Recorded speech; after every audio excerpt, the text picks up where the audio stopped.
ఇందాక మనము వంకాయ బజ్జీ ఎలా చేయాలో వాటికి కావాల్సిన రెసిపీస్ అన్నీ చూసారు కదండి.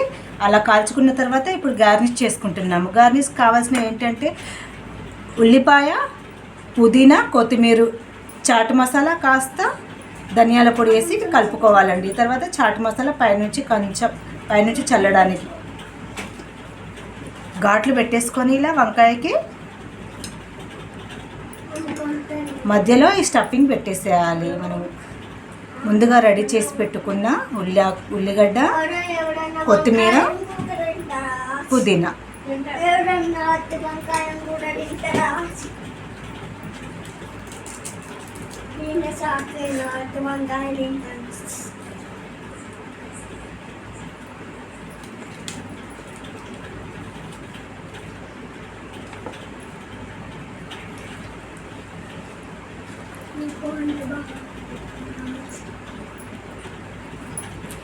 ఇలా అన్నిటికీ ఘాట్లు పెట్టేసుకొని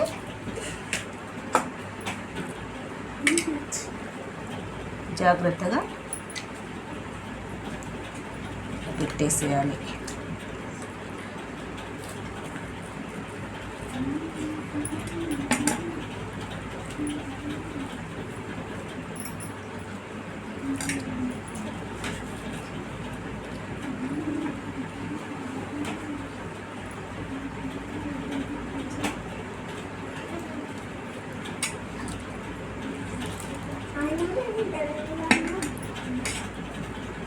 ఇలా అన్నిటిని ఇందులో స్టఫింగ్ పెట్టేసేసి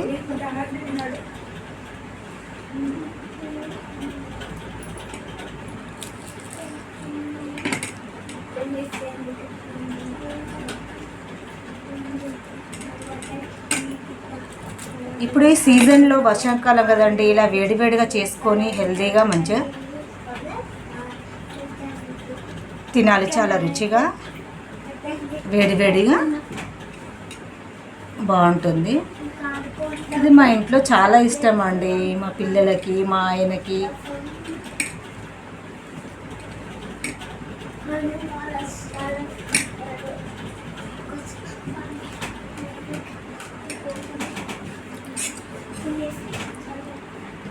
ఇదండి ఈరోజు నేను చేసిన వంకాయ బజ్జీ. ఎలా ఉందో చూసి మీ ఇంట్లో కూడా తప్పక ట్రై చేయండి. మీకు నచ్చినట్లయితే లైక్ చేయండి, షేర్ చేయండి, సబ్స్క్రైబ్ చేయండి.